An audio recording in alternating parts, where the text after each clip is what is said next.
또다시 이 백제에게 침입을 당해서 왕이 죽는 비극적인 일이 있기도 했습니다. 백제는 계속해서 고구려의 후미를 치는 일을 계속 해왔습니다. 좋은 말 할 때 그만 두시죠. 나도 더 이상은 못 참습니다. 참지 마.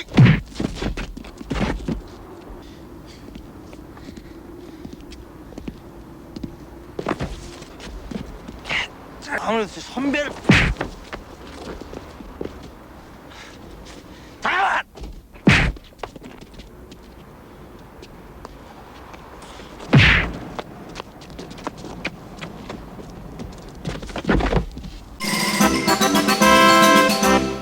자, 지금까지 있었던 고구려와 백제 간의 전쟁을 한번 정리를 해보도록 하겠습니다.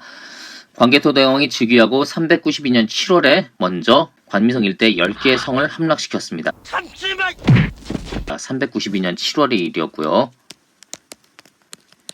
이어서 392년 9월에는 이곳 거란으로 가서 군사를 돌려서 거란을 치기도 했습니다. 지금 백제와의 전쟁만 한번 정리를 해볼게요.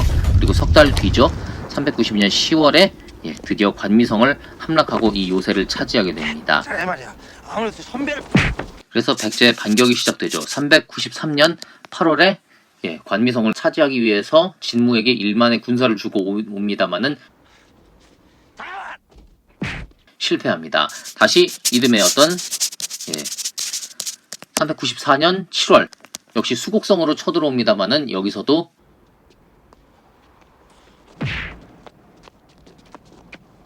격퇴당하고 말죠. 결국 대륙백제가 한수 이남으로 이렇게 밀려난다고 했습니다. 다시 395년 8월 고구려군은 드디어 7,000명의 군사로 백제군 8,000명을 몰살시키는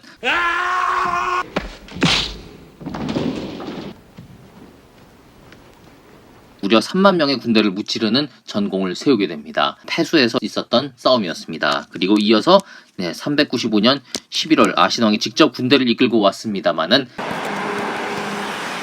폭설로 회군했다고 했습니다. 무려 지금 6번의 싸움이 있었고 백제는 전패했습니다. 말 그대로 고구려가 6전 6승이었죠. 자, 이쯤 되면은 백제는 지칠 법도 합니다. 그리고 고구려는 반대로 승기가 올라가겠죠. 지금까지 전쟁은 다 이곳 대륙백제에서 있었습니다. 일단 대륙백제가 있었다는 가정하에 그리고 여러 지리적인 조건으로 봤을 때 이곳에서 전쟁이 있었을 것이라고 관미성이라든지 뭐 패수라든지 이런 지역이 다 여기에 있었을 것이라고 추정하는 가운데 여기 대륙백제에서 전쟁이 일어났다고 우리가 가정하는 겁니다. 아무튼 이 서해를 둘러싼 대륙을 지배했었던 대륙백제는 많이 힘을 잃게 되었습니다. 이 대륙백제를 잃으면서 백제의 국력도 많이 약화됐죠. 하지만 그래도 이 대륙은 본진은 아닙니다. 대륙에서 백제의 힘을 뺀 고구려가 드디어 한반도 백제 본진을 공격하기 위해 준비하기 시작합니다. 바로 395년 11월까지 아까 이야기를 했었죠. 7번으로 갑니다. 396년 되겠습니다. 바로 이듬해 광개토 대왕은 드디어 군사를 이끌고 한반도 백제 본진을 공격하게 됩니다. 그러니까 아마 이 당시에 고구려 수도 평양이 이쯤 있었을 것으로 가정하고 아마 이곳 육로가 아닌 수로를 택했던 것 같습니다. 396년 광개토 대왕은 대선단을 이끌고 한강 이북으로 오게 됩니다. 한강 이북에 있었던 그런 다수의 성을 점령하는데요. 무려 이때 58개 성 또 700개 마을을 점령한다고 합니다. 이 당시에 뭐 인구가 얼마나 됐는지 모르겠지만은 엄청나게 많은 땅과 또 사람들을 포로로 잡아갔을 겁니다. 이 당시에 백성 1000명을 포로로 잡아갔다고 하는데요. 결국 이 때문에 백제는 본진까지 공격을 당하고요. 물론 수도가 함락을 당했던 건 아니었습니다만은 이 당시에 상당한 힘을 잃고 결국 이 외에 태자까지 보내면서 저 좀 도와주세요. 어떻게 보면은 백제는 왜 그 상국처럼 활동을 하고 있었습니다만은 태자까지 볼모로 보낸다는 것은 그만큼 힘을 빌려달라는 그런 요청이 절실했다는 것을 말합니다. 백제 땅으로 쳐들어왔었던 고구려는 백제 땅의 그 한강 이북에 상당한 땅을 차지하고요. 여기에 제가 이전에 한번 이야기한 적이 있습니다만은 평양이라고 하는 것이 지금의 그런 북한의 그 평양을 이렇게 말하는 것이 아니라 고유 명사가 아니라 보통 명사로서의 그런 수도를 의미하는 그런 평양이라고 했습니다. 그래서 이곳에 와서 백제 땅을 상당히 차지한 다음에 좀 약간 높게 표시가 되어 있는데 하평양을 건설한다고 합니다. 그러니까 밑에 있는 또 제2의 서울, 제2의 평양 같은 그런 것이죠. 부수도의 역할을 하는 하평양을 건설한다고 합니다. 지금 여기 보시면은 396년 병신대원정으로 되어 있는 이 화살표가 바로 이 당시의 전투를 가리키는 건데요. 병신년에 일어났던 대원정이라고 하는 겁니다. 광개토 대왕 비에 아주 잘 기록이 되어 있는데요. 처음에 보면은 백잔과 신라는 여기서 백잔은 백제를 낮춰 부른 말, 쉽게 말해서 좀 백제 놈들 하는 그런 겁니다. 고구려가 백제를 굉장히 미워했었기 때문에 이런 용어를 썼던 것 같은데요. 백잔과 신라는 옛날엔 우리의 속민이었기 때문에 조공을 해왔다. 그런데 백제가 말을 안 듣고 우리를 공격해왔다. 이런 내용을 담고 있죠. 그래서 우리 군사가 백잔의 국경 남쪽에 도착해 18성, 구천성 이런 곳을 공격해서 취했고 어느덧 백잔의 도성에 근접했다. 그러다 백잔은 의에 항복하지 않고 군사를 동원해 덤볐다. 왕은, 광개토 대왕 되겠죠. 왕은 위험을 떨치며 노하여 아리수를 건너 선두부대를 백잔성으로 진격시켰다. 그들의 소굴은 포위됐다. 소굴이라고 표현을 하고 있어요. 도성이 아니라. 백잔의 군주는 방도를 구하지 못하고 아신왕이죠.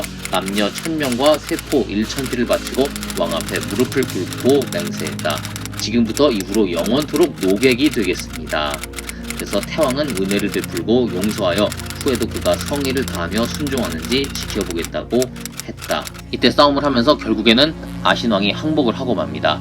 마치 병자호란 때 인조가 청태종 앞에서 무릎을 꿇었듯이 모든 그런 수모를 감내하고 정말 나라가 망하는 것만 막기 위해서 이렇게 무릎을 꿇었던 것입니다. 그러지 않아도 이전에 6번에 걸쳐서 고구려를 공격했던 아신왕이었습니다. 그런데 이 앞에서 무릎을 꿇어야 하니까 얼마나 이 치욕이 대단했겠습니까? 지금껏 이 대륙 백제를 압박해왔던 고구려는 이 병신 대원정을 계기로 확실하게 백제를 누르게 됩니다. 자, 다음 전투로 가볼까요? 자, 400년 경자 대원정이라고 나오는데요. 이번에는 백제가 아니라 신라로 군대가 이동하는 것을 볼 수 있습니다. 어떤 내용인지 보겠습니다. 앞서 392년 고구려와 신라는 동맹을 맺었습니다. 앞서 지난 영상을 보면서 확인을 했었죠. 이 당시에 백제와 왜는 이전부터 근초고왕 또는 그 이전부터 관계를 맺고 있었습니다.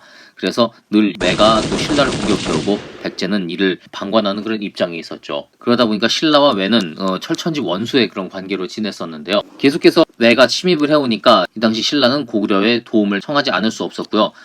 저 좀 도와주세요. 물론 앞에 영상에서 봤을 때는 고구려가 먼저 손을 내밀었습니다. 그래서 이때 조카 실성을 인질로 보내면서 동맹을 맺기도 했었죠. 그리고 이 왜가 계속적으로 400년에 정말 온 국토를 유린할 정도로 공격을 해오니까 드디어 신라는 고구려의 원병을 요청하게 됩니다. 신라의 원군 요청을 받은 고구려는 이듬해 어떤 400년에 보병과 기병 5만 명을 파견해서 신라를 구하게 됩니다. 이때 신라 내에 있었던 왜군들이 다 소탕했다고요. 보면 관계가 이렇습니다. 지금 신라, 백제 지금 다 상태가 안 좋습니다. 백제는 고구려한테 계속 두들겨 맞으니까 왜에다가 왕자까지 보내면서 우리 좀 구해주세요 하는 겁니다. 어떻게 보면 신라도 똑같아요.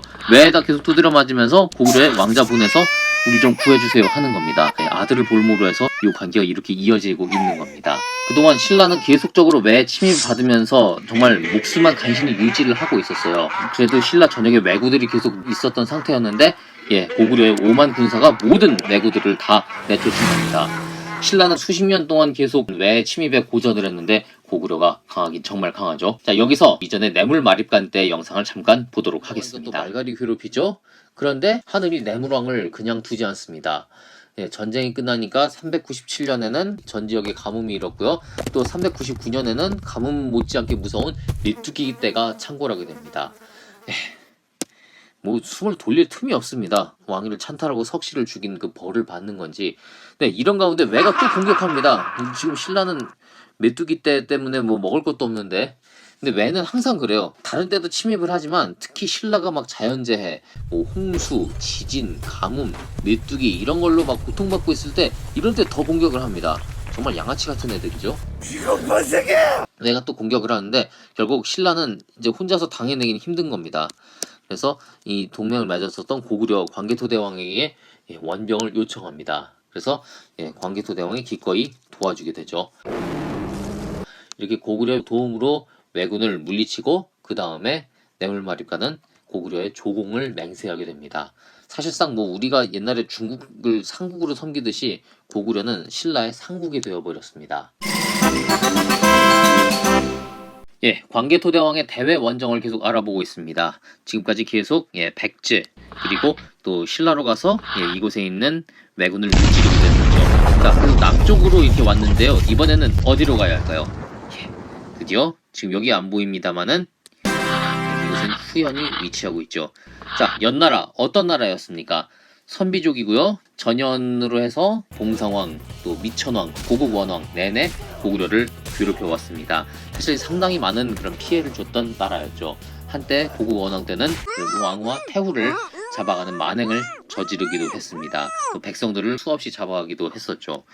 굉장히 많은 그런 원한이 쌓였던 나라였고 했는데 한때 전진에게 멸망당하면서 고구려가 좀 안정을 되찾기도 했습니다.